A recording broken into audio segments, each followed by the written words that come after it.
Hello, I'm Joanne Leedom-Ackerman, Vice President Emeritus of PEN International. 10 years ago, essayist, poet, activist, and PEN member Liu Xiaobo was the first Chinese citizen to win the Nobel Prize for Peace. Liu envisioned and worked towards a peaceful and democratic pathway for China. Beginning with the protest in Tiananmen Square in 1989, and through the subsequent decades, he spoke out and wrote and gathered people and ideas in support of a China where individual freedom was valued and protected. In 2008, he and others drafted Charter 08, which set out this democratic vision.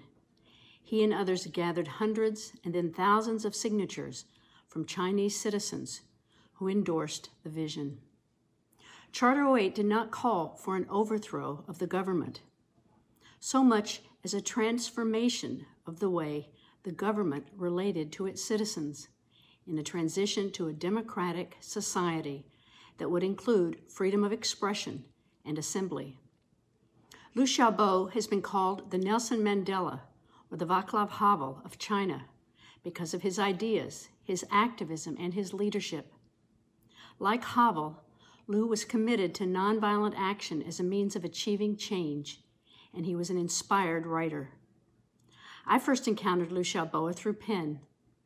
After the Tiananmen Square crackdown in 1989, PEN worked on behalf of the writers who had been arrested in the protests, including Liu Xiaobo. Liu had also been instrumental in persuading the students to leave the square before the soldiers and tanks rolled in to attack and possibly kill them. At the time of Tiananmen Square, I was the president of PEN Center USA West. A few years later, when Liu was again arrested and imprisoned for his writing, I was chair of PEN International's Writers in Prison Committee. Liu Xiaobo then went on to become one of the founders and the second president of the Independent Chinese PEN Center, ICPC, whose members lived inside and outside of China.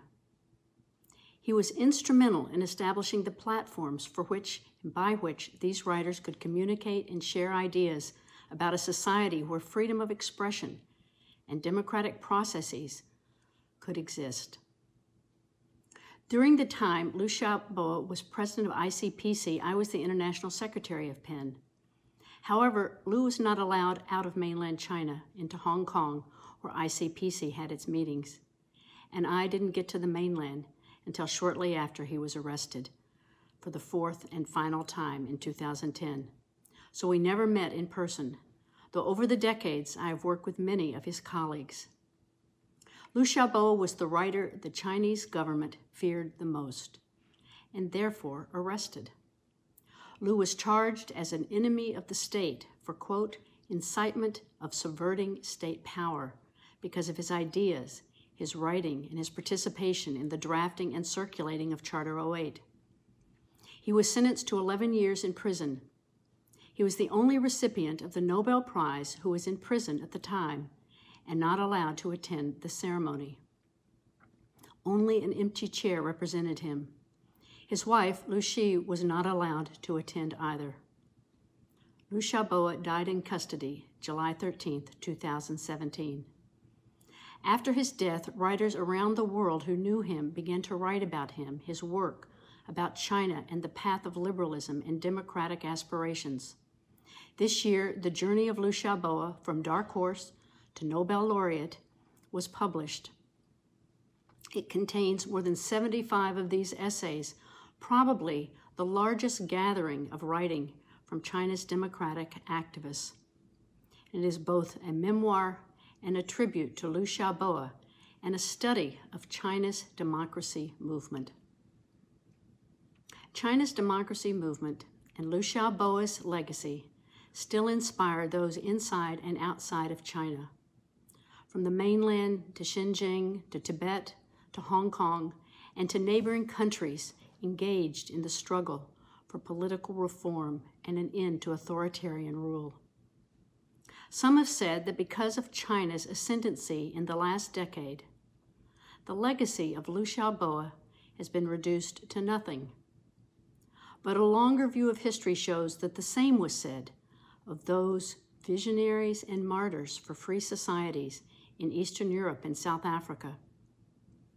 Societies move forward and are changed by ideas, by leaders, and ultimately by their citizens.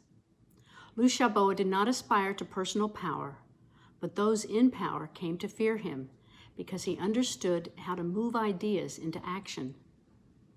As individuals, one by one, be they writers, lawyers, academics, or others, are put into prison and taken out of the discourse, those in power attempt to maintain their control.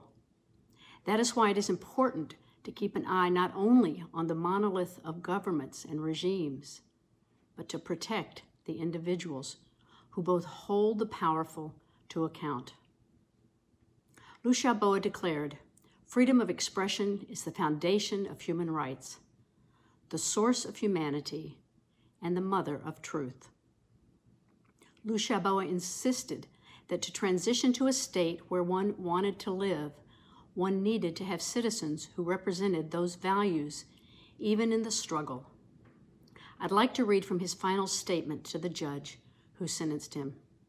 Quote, "Now I have been once again shoved into the dock by the enemy mentality of the regime.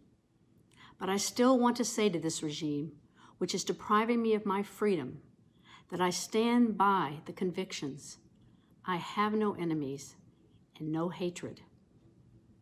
Hatred can rot away at a person's intelligence and conscience. Enemy mentality will poison the spirit of a nation, incite cruel mortal struggles, destroy a society's tolerance and humanity, and hinder a nation's progress towards freedom and democracy.